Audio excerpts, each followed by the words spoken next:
حضرت ابراہیم کی شخصیت اور حضرت ابراہیم کا رتبہ، چہردہ معصومین کے بعد اس کائنات کی افضل ترین شخصیت قرار دیا گیا،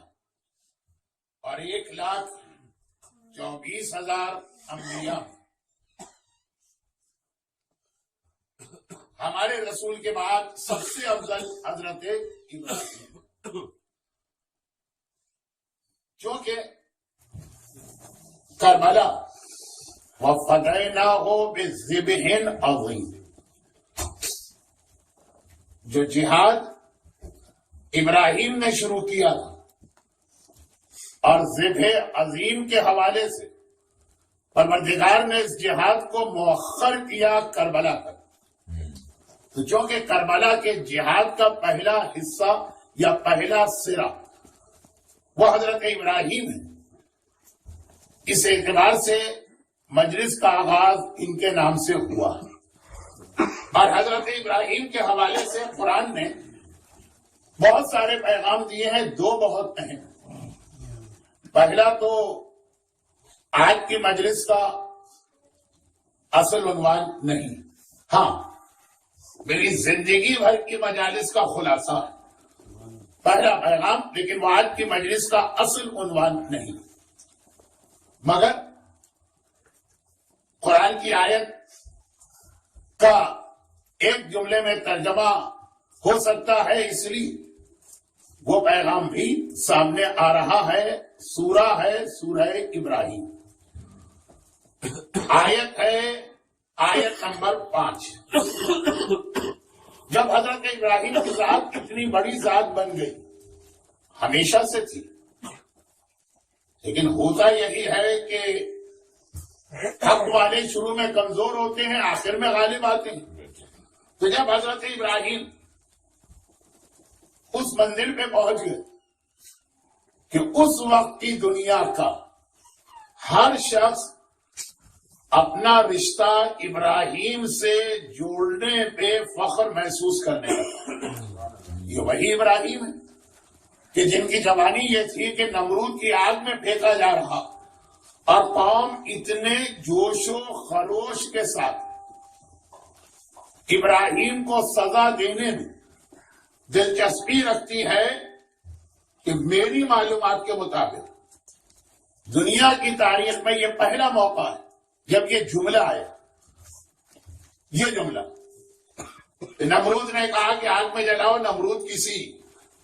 عام انسان کا نام نہیں ہے، ایسا طاقتور بادشاہ ہے جسے ساری دنیا کی حکومت ملی ہوئی ہے۔ ایک شداد جس کا تذکرہ کل رات کو المہدی کی مجلس میں ہوا، اور اس کے بعد نمرود، اسے کوئی ضرورت نہیں ہے ایک آدمی کو آگ میں جلانا، تو ایک چھوٹا سا حکمران بھی یہ اتنے ریسورسز تو رکھتا ہے نا، تو نمرود۔ لیکن قوم نے کہا کہ اس ثواب میں ہم کو بھی حصہ لینا، ابراہیم کو آگ میں جلانے کا ثواب، کیونکہ یہ ہمارے خداؤں کو برا کہتا۔ اور یہ جیسا میں نے کہا کہ دنیا کی تاریخ میں جہاں تک میں نے دیکھا، پہلی بار یہ جملہ حضرت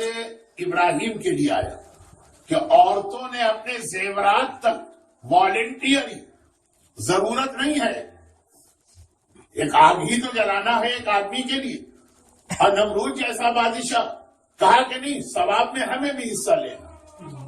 ہمارے زیورات بھی لو اور اس کو بیچ کر آگ کو اور زیادہ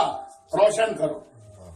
تاکہ ہمیں بھی یہ ثواب ملے کہ ہمارے خدا کا دشمن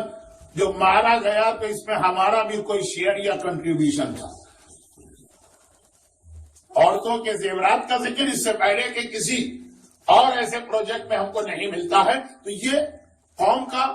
اس وقت کا مزاج بتا رہا ہوں، حالت بتا رہا ہوں کہ اتنی دشمن ابراہیم ہے، اور وہی ابراہیم ایک وقت وہ آ گیا کہ اللہ نے 2 بیٹے دیے، ایک بیٹے کے ہاتھ میں آدھی دنیا کی حکومت ہے، دوسرے بیٹے کے ہاتھ میں باقی آدھی دنیا کی۔ ایک بیٹا اسحاق جن کی اولاد بنی اسرائیل کہلائی، پیلسٹائن اور اس کے اطراف کا سارا علاقہ ان کے اختیار میں، اور دوسرا بیٹا اسماعیل جو مکے کے اندر ہے، اور عرب کا پورا علاقہ ان کے اختیار میں۔ اب باپ کے لیے بڑا اطمینان ہوتا ہے، معلوم ہوا کہ ایک بیٹا حیدرآباد دکن میں ہے اور ایک بیٹا جو ہے وہ ٹورنٹو میں ہے، وہ بھی کسی بہت ہی اعلیٰ پوسٹ پر ہے، یہ بھی بہت ہی اعلیٰ پوسٹ پر ہے۔ 6 مہینے وہاں گزارے باپ نے، 6 مہینے یہاں گزارے، وہاں بھی گئے تو عزت اور احترام کہ فلاں صاحب کے، کمشنر صاحب کے یا ڈی آئی جی کے بیٹا والد آ رہے ہیں، یہاں بھی آئے تو بڑی عزت، بڑا احترام۔ ایک باپ کے لیے بڑھاپے میں اس سے زیادہ اطمینان اور کس بات پہ ہوتا ہے؟ یہی حضرت ابراہیم کا دنیاوی اسٹیٹس، بار بار کہہ رہا ہوں دنیاوی، ورنہ اللہ کی بارگاہ میں تو پہلے دن سے ہی خلیل خدا۔ اب ابراہیم فلسطین کے علاقے میں جائیں تو وہاں ہر آدمی سلاخوں پہ بٹھاتا ہے کہ جی اسحاق کے والد آ رہے ہیں، اور جب مکے کے علاقے میں آئے تو ہر آدمی سلاخوں پہ بٹھاتا ہے اسماعیل رئیس مکہ، بانی مکہ، ان کے والد آ رہے ہیں۔ یہ وقت آیا تو اب ہر آدمی ابراہیم سے اپنا رشتہ جوڑ رہا۔ فطری بات ہے، یعنی فطری بات تو نہیں ہے، لیکن دنیا کا مزاج یہ ہے کہ جب کوئی آدمی بڑا ہو جاتا ہے ہر آدمی اس سے اپنا رشتہ جوڑتا ہے۔ کوئی خاندانی رشتہ نکالتا ہے، کوئی دوستی کا رشتہ نکالتا ہے، کوئی یہ یاد دلاتا ہے کہ یہ میرے دادا کے بچپنے کے ساتھی ہیں، کوئی یہ کہتا ہے کہ جی یہ میرے نانا کے پڑوسی ہیں وہاں فلاں محلے میں، کسی نہ کسی طرح سے رشتہ جوڑا جائے۔ اب حضرت ابراہیم نے جب یہ دیکھا کہ یہاں جاؤں یہاں آؤں، ہر جگہ لوگ میری عزت کر رہے ہیں میرے دنیاوی عہدے کی وجہ سے اور رشتہ جوڑ رہے ہیں، تو ابراہیم نے ایک جملہ کہا جو اللہ کو اتنا پسند آ گیا کہ اسے قرآن کی آیت بنا کے قیامت تک کے لیے وہ اصول قائم کر دیا، جو ابراہیم کے لیے بھی ہے، رسول خدا کے لیے بھی ہے، مولا علی کے لیے بھی ہے، زمانے کے امام کے لیے بھی ہے، آقا حسین کے لیے بھی ہے، اصول بنا دیا۔ اور وہ یہ کہ ابراہیم نے کہا کہ بھائی، کیونکہ عام لوگ بھی آتے ہیں، یا خلیل خدا ابراہیم، وہ فلاں آدمی کہہ رہا ہے کہ وہ آپ کا بہت اچھی طرح سے جاننے والا، بہت پرانی دوستی، وہ فلاں آدمی یہ کہہ رہا ہے کہ اس کے دادا کے پردادا کے سکڑ دادا کے لکڑ دادا جو تھے وہ آپ کے والد کے دوستوں میں تھے، یا یہ کہ اور کوئی ایسا طریقہ۔ اتنے سارے لوگ تو ہم کیسے پہچانے یہ صحیح ہے کہ غلط؟ ایک لسٹ دے دیجیے کہ یہ لوگ ہیں جو میرے رشتہ دار یا میرے بہت قریبی چاہنے والے۔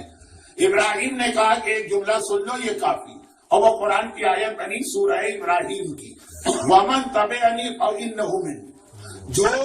اپنے اعمال و کردار میں میری پیروی کرتا ہوا نظر آئے بس وہ تو میرا، اور جو اعمال و کردار میں میری پیروی نہ کرے اس سے میرا کوئی تعلق نہیں۔ ایک اصول بتا دیا، یہی وہ اصول ہے جو اللہ کے رسول کی زبان پہ آئے۔